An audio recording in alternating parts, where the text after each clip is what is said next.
Welcome to Fear the Boot. My name is Dan. This is Wayne. This is Caleb. I'm Brodeur. All right, for those of you on Patreon, yes, we are releasing episodes out of order because I am skipping over the last regular episode just temporarily. We're not ditching it. I'm just not releasing it next because I want to get this bonus episode out because as of us recording this, the convention, Fear the Con, just ended, I guess, 2 or 3 days ago?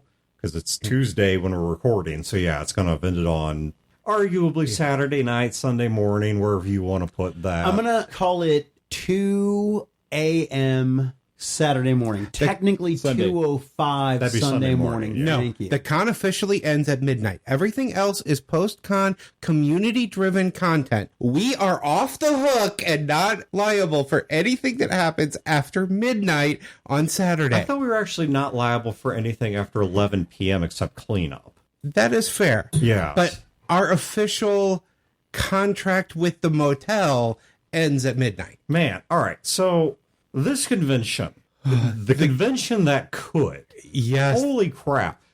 All right, for those of you that were not there, and for those of you that were, you're going to get to look back on some things and possibly hear some stories you didn't catch while the con was unfolding. For those of you that weren't there, man, have we got some doozies for you. The story starts in 2019. Yeah, let's start with... Dan was moving and we couldn't have a con because Caleb had come to town and we didn't want to run a con with Caleb here. That's right. That's pretty much it. But yeah, that and also on top of the fact that I was going through a divorce and was moving between houses. My life was pretty upended. Some things were kind of crazy, which surely was just a phase that was going to pass, right? Yeah. Right? You know, I mean, come on.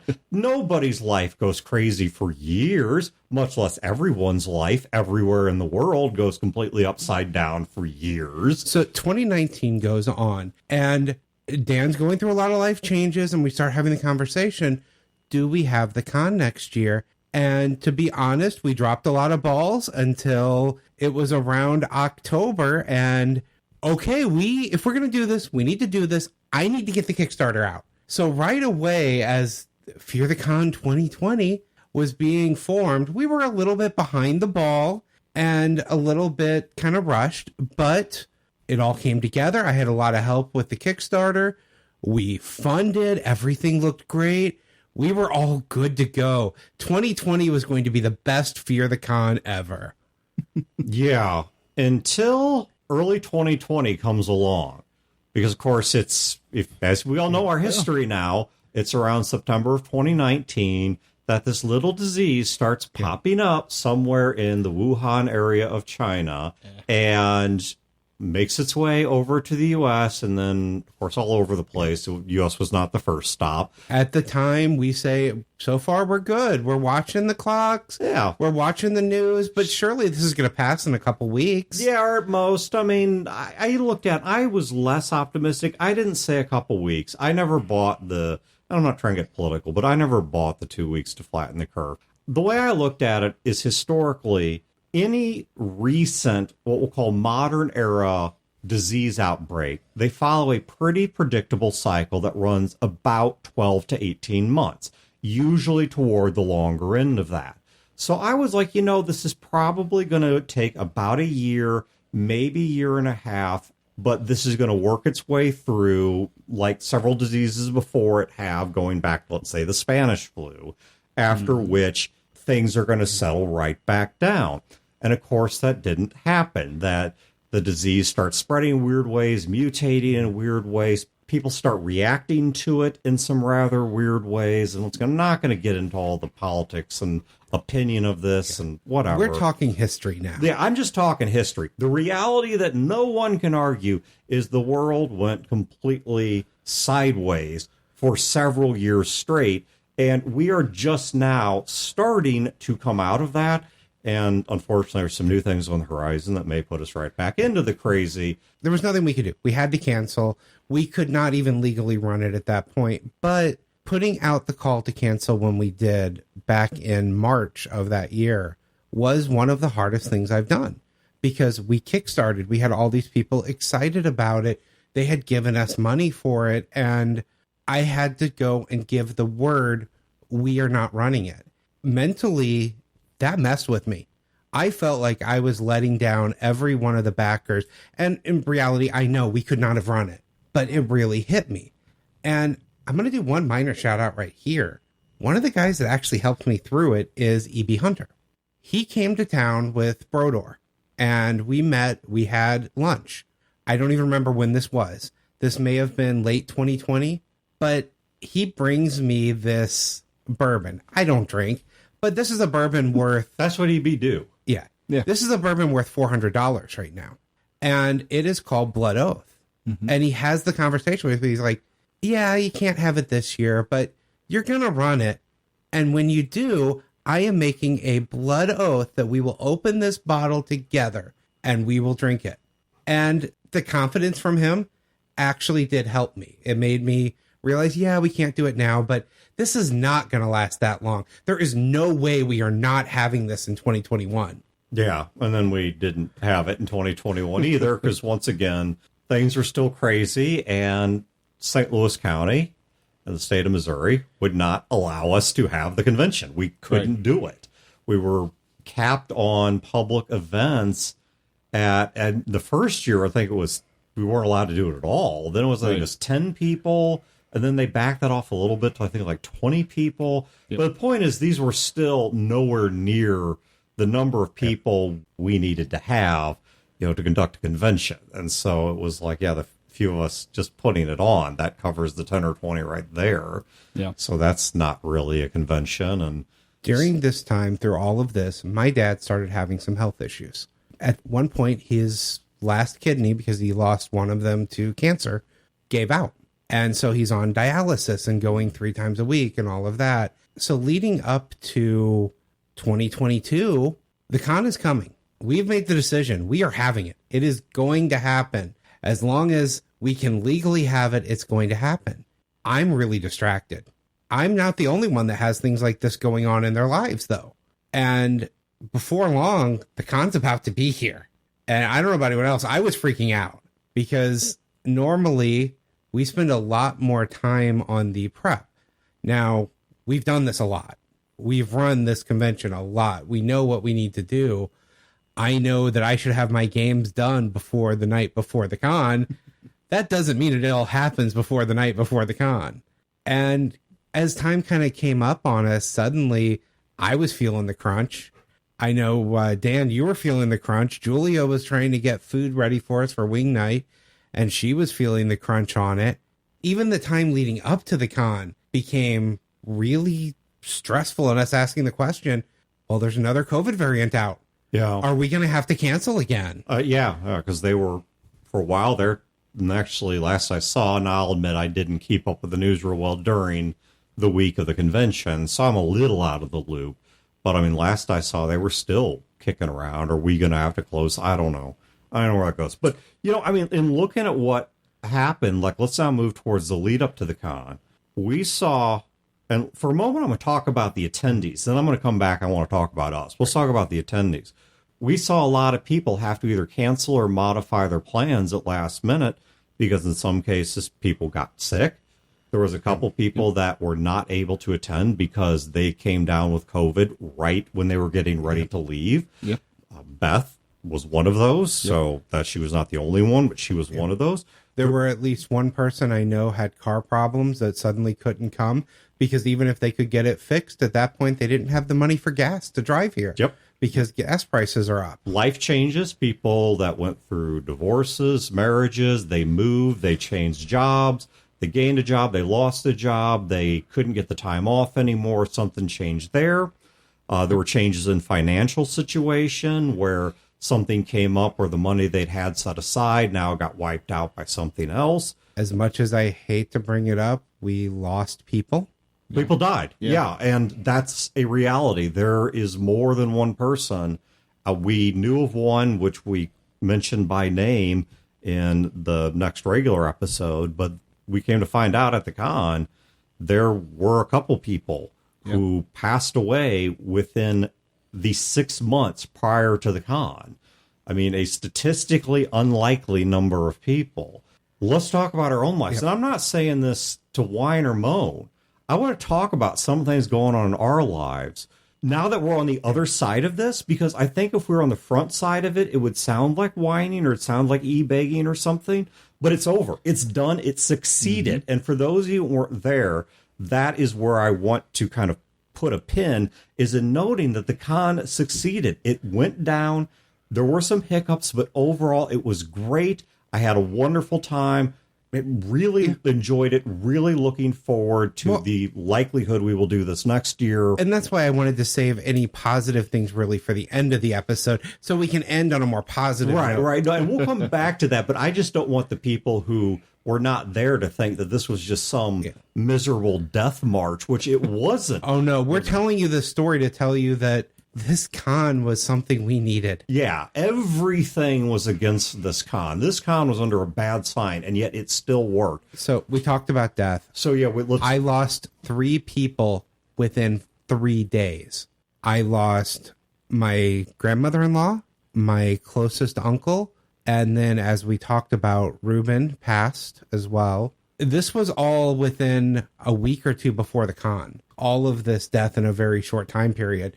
I was not in a good mental place. Yeah. About 2 weeks before the con, my dad had a left hemisphere stroke that has stripped him of some of his ability to speak. He is still in rehab for that. He didn't survive, thank God, but he is still in rehab for that, and I'm having to spend quite a bit of time now with my family to help them and support them through that. It was not terribly long before that. Another first-degree family member, so for anyone who doesn't know what that means, first degree means an immediate family member, so think parents, brother, sister, whatever. I won't name the person. I don't know if they want to be named.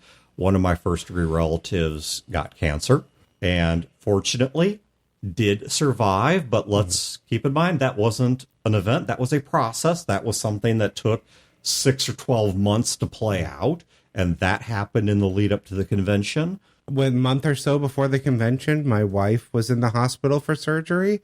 And as soon as she got out and recovered, I was in the hospital for 3 days myself. I went to the Superman Festival right before the con. That Sunday, while I'm driving back, my dad fell and I wasn't there for him. On wing night, earlier in the day, my dad was supposed to go to the doctor's appointment and he could not stand up and he was incoherent. I had to put him in an ambulance and send him to the hospital right before wing night. And then I drove to wing night, got the doors open, got everything set, and had to leave Miss Wing Night to go be there for the rest of my family. Now, thankfully, I have good news on that front. Like Dan said, his dad is recovering. My dad was just moved into rehab today. So he is still in the hospital, but he's in the rehab wing of the hospital and no longer in critical state. He had pneumonia. He had some other critical lung failures, but he pulled through it. And I went through the con not expecting my dad to pull through it this time. And at wing night, the people that knew, I had so much support. So many people asking how they could help, asking how I was, trying to be there for me. And just the community, how it came together and tried to, support me through it was astonishing. And that's not where it ends. I know, and that's not where it ends, because now once we move into the convention... We're still on Thursday night here. Yeah, we're still on Thursday night, because now once we get into the convention, let's start going down. Now, some of these, I don't know if people will want their full thing told, so right. I will talk around some of them. Some of them I will speak directly to. Right. Julia had to leave the convention for a bit because her husband had some kind of back spasm or something that made him unable to move. And he was at the convention. Yep. And so they had to be taken to a different part of the hotel.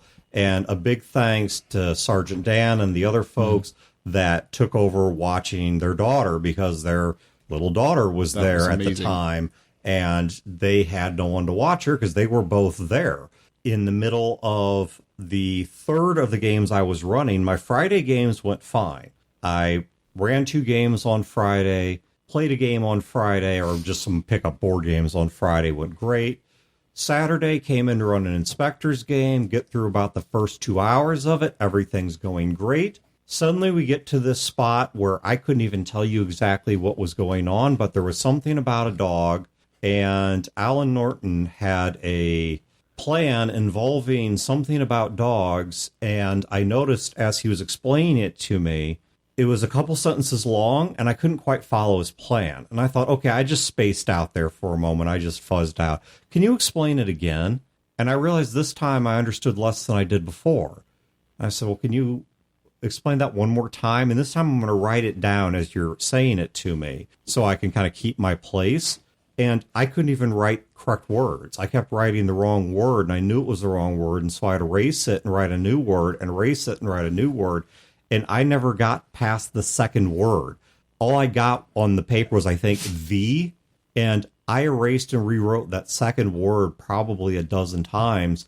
And suddenly I realized I could neither understand speech nor speak. It was gone. This has happened to me before on very, very few occasions. I have mentioned on the show that I have something called nominal aphasia, which means you lose word recall. It is tied to a form of migraine that I have. It's what they call silent migraine, meaning I don't have the headache, but I get the other symptoms. I see the visual auras. I lose language skill.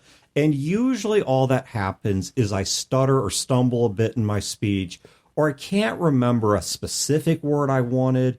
It's enough that I notice something's wrong, but I can still operate around it. But there have been a couple of times where this has happened before. And what happens at the biological level is there are some blood vessels that supply blood to the upper part of the brain. And what happens is they dilate and the blood pressure in them drops. And so insufficient blood is getting up to those regions of the brain. And so as long as that attack lasts, it is kind of like, in terms of symptoms, having a stroke. Now, you're not actually having a stroke. It is not a permanent condition. You can tell by the fact that I'm speaking normally now. It is not a dangerous condition, but it is very frightening. And I'm sitting here at a table full of people who have never seen this happen to me before. So once again, it's only the third time it's happened in my entire life. And it was grace of God that my girlfriend Amy was at the table, because she was able to explain to them at least a little bit what was going on. And some other people were able to step in and say, no, Dan's going to be okay. He's not actually having a stroke. But nonetheless, I had to be helped out of the convention. And I think Amy took my car. I don't remember, to be honest. But she took one of our two cars and drove me back to my place, where I slept for about 2 hours, by which point it had mostly passed. I went back to the con for a little bit more on Saturday, but I still wasn't fully there. I was sitting in a game where people were playing multiple characters, and I couldn't follow the action. So I just played one character. I started doing an accent, and that accent made me think of a kind of a simple stereotype of a character. So I'm like, I'm just going to play this character. And it worked so well. But I'm not going to lie. I had no idea what was going on in the game. Yeah. I knew my character was a mail order husband who had been accidentally paired with a mail order bride instead of either of them going to their intended person. And I just kind of ran with that. And I really don't have any idea what was going on in the game. Yeah, when you were cognizant and completely there for a short period of time, it was fantastic. You had that nailed, but I could tell when you walked off for like a few seconds in your brain, you could just see you walking off stage and you're just like not there. And then you came back. And so it was kind of fun, but it was still worked out that you were able to nail that game, even though you didn't think you did. Yeah, so let's see. Okay, so what else? One of the other hosts, I don't know if I'm supposed to talk about this or not. Yeah, I don't know either, so I won't give the details. I'll just say who it was. One of the other hosts had to be taken to the hospital because of a medical attack. Turned out not to be life-threatening, but nonetheless, they had to be taken to a hospital. We had a host's car break down while they were trying to get to the convention. Goodness gracious, what are the other ones? I know I'm missing some here. There's a second car that broke down, too. So, I mean, there were several of these issues that just kept coming up that felt like it was trying to stop the con. And yet the con was incredible and completely successful and wonderful. The worst thing that happened to me, and it's so embarrassing because I'm a host, I was late to my slot 1 game because I thought it started at 10 a.m. and I got there at 9:41 and I was late. And I was like, oh my gosh, I'm so sorry, because I love Pete Petruccia and he was running Chew based on, it's a Forged in the Dark hack. And I was Based on a comic book. based on a comic that I absolutely, it's one of my favorites of all time. And so I was so looking forward to playing. And I got there and I was all fucking cocksure and arrogant. And I was like, hey guys, da, da, da, da, da, da. Everybody was there at the table. I was like, well, I still got 20 minutes, so I'm going to go do the rounds. And Pete's like, well, actually the slot started at 9. And I was like, oh, poop. I'm so sorry.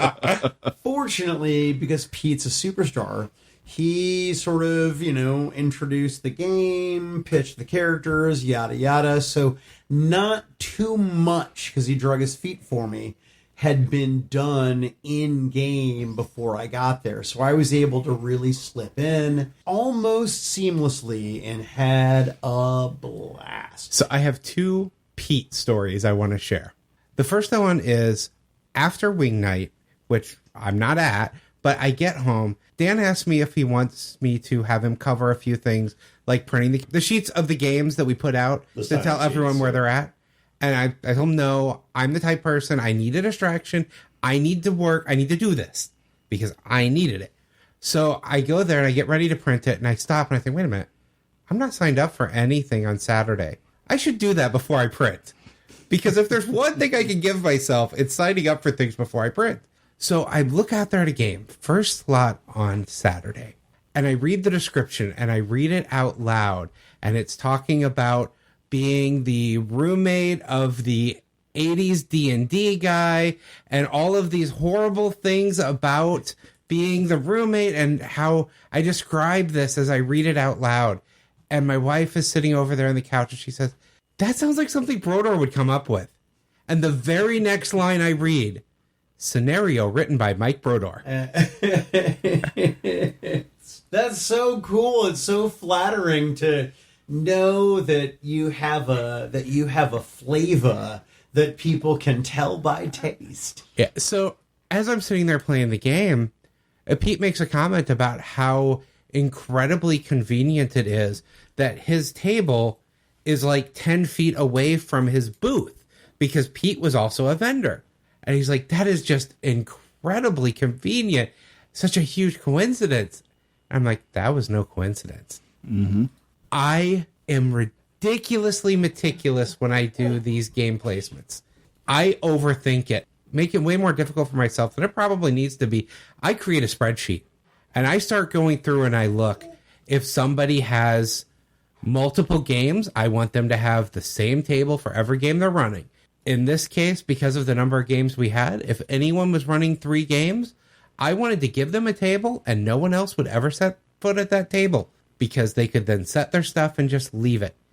In Pete's case, I knew where the vendor hall was, I knew he was running games, and I knew he was going to the back and forth between the two. So I put him right there by the vendor hall because I was going through all of these thought processes again because I needed a distraction. Mm-hmm. But I do this every time. Like I'm going through and I'm looking, this game says it welcomes kids. Okay, it's not on the same floor as Brodeur. That's yeah, true. no, Brodeur downstairs tucked away in a corner was perfect. Oh yeah, that was the other thing. It's like, okay, where am I going to put Brodeur? He's going downstairs, obviously, but I want him as far away from everyone as I can.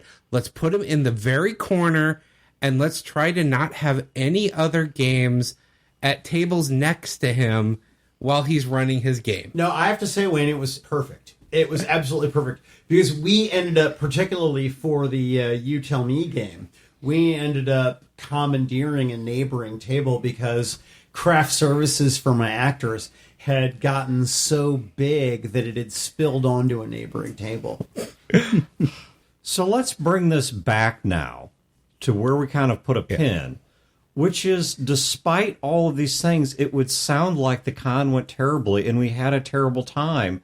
And that was not the case at all. I had one of the best weekends I have had in many years. I needed this, and I needed these people, and I needed to see them and interact. And once again, I am always blown away by the crowd. Thursday night, someone comes up to me, and I don't have permission for their name, so I'm not going to throw a name out there. One of the listeners came up to me and has a bag of stuff for me. He's like, hey, you like NASA stuff? He has a NASA calendar. He knows people that work at NASA.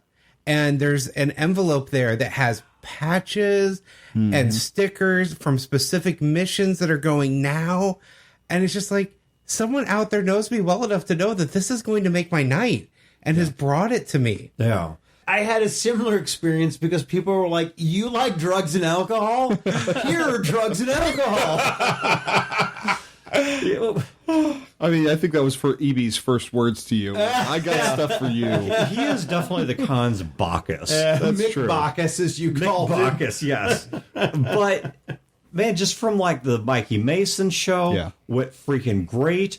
We were able, with the leftover money, because the con was coming in below budget, so we were able to get the whole thing catered. We actually ended up with way too much food, which I will always take over not enough food. Yes, because in the past, at least one Fear the Con, we didn't have enough food and Yeah. had to rush out. The buy food extra. you buy when you have to rush out at the last minute is not as cheap as the food you prepped ahead of time to have brought out for catering. Yeah. Not as cheap and generally not as good. So, I mean, we were able to get that catered. One of the things that we saw was it was not just us who were in many cases making our first major social foray in a post-COVID world or a post-peak of COVID world, whatever you want to call it. But, I mean, at least for me, this was the first con I've gone to since that Gamma back in 2019 where you and I had to drive home because our flight got canceled. It was back in 2020 because it was right. Oh, that, you're right. before- I'm sorry. You're right. Stop at 2020. Stop at Yeah. 2020. Yeah. And that was the last con that I had been to, certainly the last gaming con. And, you know, a lot of people were really coming out of their shells. And it was interesting to see because it was not just the con attendees. We picked up a bunch of randos because there were people that were in the hotel just looking for a change of scenery. In some cases, these are people that are still there on part of the housing assistance program where they're putting people up in hotels because they're trying to avoid evicting people during COVID and all that whatnot. Several of those people came down and saw there was something going on and stopped by and said, "Hey, what is this?" And, you know, we told them there was a comedy act on Thursday night and then there was going to be board games and tabletop games. It's a really friendly crowd. And right there on the spot from Wednesday night through Friday night, the con kind of Katamari Damacy style just kept picking up random people from around the hotel who just needed something to do, just I had needed people to see asking some for the humans. I had people asking for the website of the podcast, and I handed it out. I know people brought in friends and family to the con that had never gamed before. Yep. One of them, a guy that's in my Monday D&D game, his fiance was in one of Brodeur's games. Oh, Ashley? Yes. Brodeur starts the conversation with, "Hey, you listen to the show. You know what you're getting into." Which she replied back, "No, I don't." Yeah, we were playing Mothership, an Eric Van Notes game, which I won. I was excited to hang out with and see Eric and game with him. 2, the game was brilliant. 3, Ashley was awesome. But yeah, I mean, I was me, right? And I ended up randomly being the soldier in charge of the group. So, dude, I was full fucking Brodeur, right? Like, there was one point where, Jeff, I don't remember your last name, but again, I apologize, where I was super in character. And there was a break, and Jeff was like, there was this awkward moment. I was like, I swear to God, dude, I'm not mad at you. I was just so intensely in character. Anyway, Ashley was incredible. It was so good gaming with her. Oh, Yeah, it was funny. I'm sitting there next to her and her fiance, and I make the comment of, "It's so nice to put a face to the voice in the background telling him to be quiet." because he plays in one of your online games, Yes. right? Yeah. That's fantastic. I had, honestly, incredible games. The whole weekend, I went into it trying to look at it from, yes, that's the one. Jeff Hosmer. Yeah, thank you. I don't know. I recently started seeing a therapist. Things have been bad for me in about the last year, and I've come pretty close to hurting myself. But the point is that I'm in a much better place now, and going to the show, I don't know, I'm going to sound so just dumb and douchey and introspective, but talking to listeners of the show, and there are so many people that want to name by name and talk about specific instances. And then you'll feel bad about the ones you didn't name that you think of later. And that right there is why I'm not naming more people than I'd like to, because I'm going to feel like a jackass for all the ones I didn't name. But I just want to say to everyone who was at the show, whether I spoke to you, because I really tried to mingle and meet people and you know whatever, but there were people I didn't get to or whatever, but it meant so much to me to be able to see myself vicariously through the eyes of other people. I mean, that had a real impact on me. Sure. In terms of just my self-worth, right? Yeah. Well, one of the interesting things for me, too, in my game that I ran as a backer game, was my Dresden Files game. All of the players were playing hosts or people that have done something with the con in the past. One of them got to play me, and they're looking at the aspects. I really struggle with what do I make myself, because I don't want to cross the line and be like, make a Mary Sue of, I would love to be this, so I'm going to make myself this. No. With you, Wayne, I would worry about the exact opposite. So I would worry you would just be this completely useless trash pile. So instead, what I did was I made myself a mimic in disguise. Yes, I think that's Which was fantastic. And everyone found that hilarious as they're looking at it, because the number one skill that I gave myself was deceit. And they're all like, you are the most honest, erstwhile person that we have ever met. That is hilarious. And it's like when you hear people tell you that, it makes you feel good. Yeah. I want to, speaking of Eric Van Note, I want to thank Eric because he's an artist. And I don't know if he does commissions or not, but I'll certainly, if he provides me his information, I'll link it either in this show or the next show or something. But he did a picture of the scene where Gnarl was breaking out of the jail and rolled that massive strength crit and just pulled not his hands out of the chains, but pulled the bricks the chains were mounted to out of the wall and was using them like dual maces. He drew a picture of that. It's awesome. I posted a copy of it on Facebook and Twitter. I think I also posted on Discord. How cool is it, though, that people remember that story? Because that wasn't on an AP. No, that wasn't. That was some time back. Yeah, speaking of the AP, I decided since the AP hadn't started yet, what I was going to do for that was roll the clocks back. I let these people play a game that takes place 1,200 years before your campaign. They set the starting conditions for the AP. So the planet that you guys go on to in the first round of clues you can find are going to be based on what they accomplish and what they did or did not leave behind for you.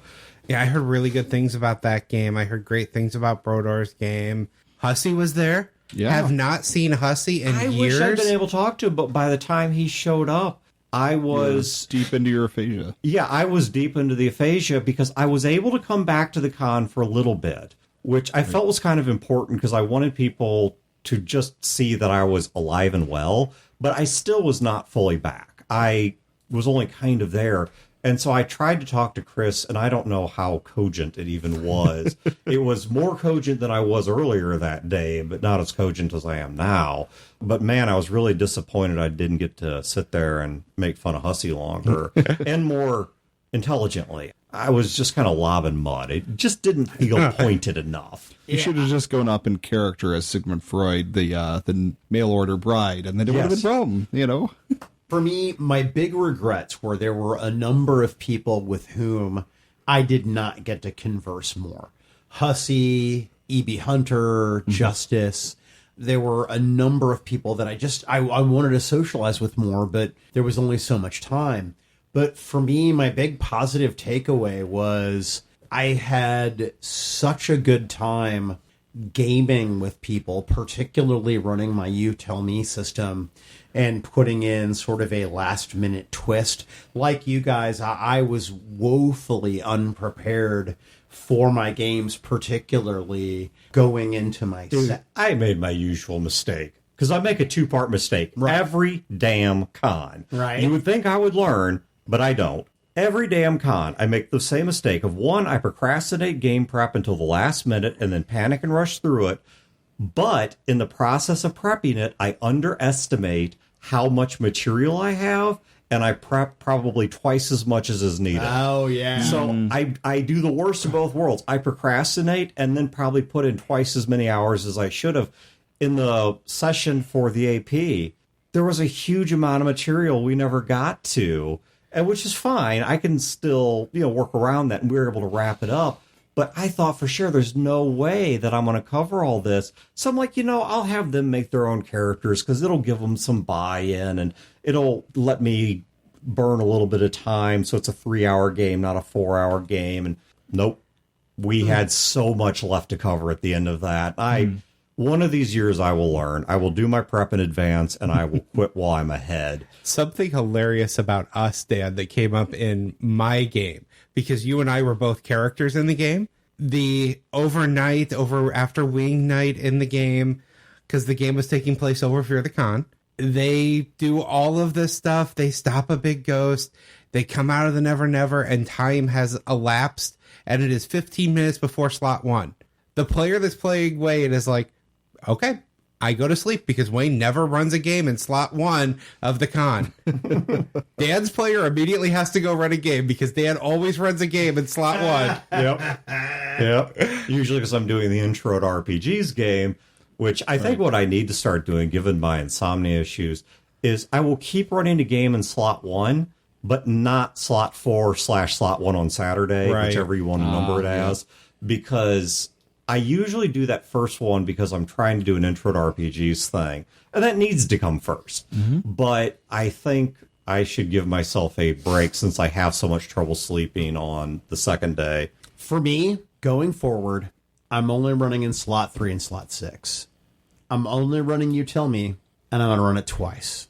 It's been enough demand, which made me feel very swelled up in my confidence. There's been enough demand that I'm going to run a Friday night version and a Saturday night version. As long as the people playing understand that it's sort of a living document and a playtest, I think that we're good to go. And the people that I had playing with me, I had so much, not just great role playing at the table on Saturday night, but also some great feedback that I want to do more with it than it just being sort of a con lark. I think I have, because of some inspiration that I got from Wayne and Wayne's game, I think I've got something that might have some legs to it. I've got a unique mechanic. I've got something new that other games aren't doing, and I'm kind of stoked about it. So I will admit something that I admitted to my players at my game. I never run in slot 1. I never run in slot 6. My reasoning, slot 1, I always say it's because, well, I want to make sure the con's up and running and everything's going smoothly. That is true. The alternate reason is I don't want to be anyone's first memory of the con, and I don't want to be anyone's last memory of the con. That, to me, puts pressure in my head. I have never had a con game fail. I've had ones that are better than others, but all of them have been at least good. Some of them have been great. But still, in my head, I don't want to be the last memory of the con for anyone. Oh, see, I'm the opposite. I want to be in slot 6, right? That's because you're going to hit it out of the park, and we all know that. No, but nobody knows that for sure. Well, the other thing I would say is slot 6. I feel great that you said that. I have kind of a boner. The but last slot is the sloppy slot. Yeah. Because everyone's punch drunk, if not drunk. And if you aren't there yet, Brodeur will make sure that you are. And so everyone is at their wildest. This is a slot that is meant for the type of stories that Brodeur tells. It is a Brodeur slot. Honestly, if I look at the games I've ran at past cons, a Bard's Bard game in slot 6 is the slot for it. For sure. Because the horrible things that happen in that game match the horrible things that have happened in some of your games. I could tell you stories and we could swap stories, and I think I would win. Yeah, so, all right. I want to put a little bit of an epilogue on this with a request, an idea, and a placeholder for you guys, all right, for everyone at home. So the first is if you were at the con or you were not at the con and just have some thoughts, please, whether it's on Facebook or Discord or wherever you talk to us, let us know what you saw, what worked, what didn't work. If there's anything you want us to change, because right now we are strongly leaning towards doing a Fear the Con 2023. If you want to send it privately, you can send it to my email, Yes. Wayne@feartheboot.com. That way you don't have to paste it publicly in Facebook or Discord or anything. Next year, I'll have to fly in because we'll obviously be gone by that No, you point. won't. You'll be back. But I will. I will ruin your life. I will be here for my wife's second stalker killed himself. That's a whole thing. He killed himself. His mom found Let's him. save that for a negative episode. His mom found him on Father's Day that Sunday morning. Yeah, let's save that for a negative episode. That's wow. It Okay. got real dark there. Yeah. All right. So The thing is, I didn't feel anything. Like yeah, my needle didn't move at all. I think I might be a sociopath. we'll come back to this in a negative episode. The second thing is there was an idea that Caleb had. I want to give credit where credit is due. That based on something or some things that happened this year, we are going to start doing in future years, which I am 125,000% behind. We are going to start having an empty slot that's like at the top, like we'll use a bunch of underscores or something. That's going to be, I don't know, we'll come up with something clever like the Worldwide Waiting in the Wings GM or something like that. But every slot, there's going to be a GM who is not running anything, but they just have some kind of random notes for maybe 2 or 3 different game ideas. Here's a D&D adventure. Here's some Rory story cubes. Here's an inspector's game. So that if a GM does not show or has a medical emergency and has to be pulled out midway through their game, that we have someone already there to come in and say, okay, give me the quick notes on what you were doing thus far. Great. I'm going to do my best to pick it up from here and at least tell you some kind of story to finish out the slot or make sure that there's some kind of activity. So for people who have really good GMing chops and are not afraid to do a little bit of improv, I mean, don't get me wrong, have some notes, have some plot ideas. But, you know, if you're good at that sort of thing, this is a slot we're going to want you in. I will take a shift in it and walk around with a couple things on my person. We had too many games this year where last minute emergencies kind of screwed it up. And we were very fortunate that so many people were so cool and understanding, sometimes filling in, sometimes not filling in, but just understanding, okay, the game didn't happen. It sucks for everybody, but that's life. But in future years, we're going to try and have a mechanism ready to staunch the bleeding at least a little bit on those emergencies. Yeah, one thing I've said I'm going to do going forward, I'm going to get a couple of folders at home that I have one-shot prep for. And I will have those with me. So, for example, if that happens, but the person's not there to give you their notes, I'm going to always have a couple of things ready. Fortunately, in my games, there's enough notes that you need 5 or 10 minutes to read what I've written, but there's enough to play. But if there's not, or an inspector's game, But where if it you weren't doesn't there to matter. give them the notes, is true, what I'm saying. true.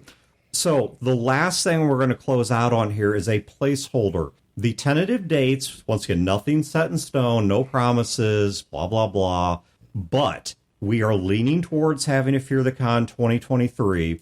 And if you want to pencil in nice light pencil the dates, we are looking at Thursday, June 15th, and then the con itself on Friday, June 16th, and Saturday, June 17th of 2023. So that's the 15th, 16th, and 17th of 2023. So that's just your pencil stuff. Wayne has already contacted the people that the jury to ask them to hold those dates for us because they said as of right now, no one has booked anything in 2023. And, actually, I lied. I am going to throw in one more thing. I do want to give a huge thanks to all the people that came, not just for coming, not just for helping out. You guys were just awesome in general, awesome behavior. You guys were great. And one of the things that I always look at to get a sense of how did our community do is what is said by the people that were taking care of us. Because since Fear the Con 1, one of my sayings has been take care of the people, take care of you. And while checking out, the jury complimented our group to several guests that were checking out. So thank you guys so much for being cool to the staff, good to each other and whatnot. And we look forward to most likely doing this again next year.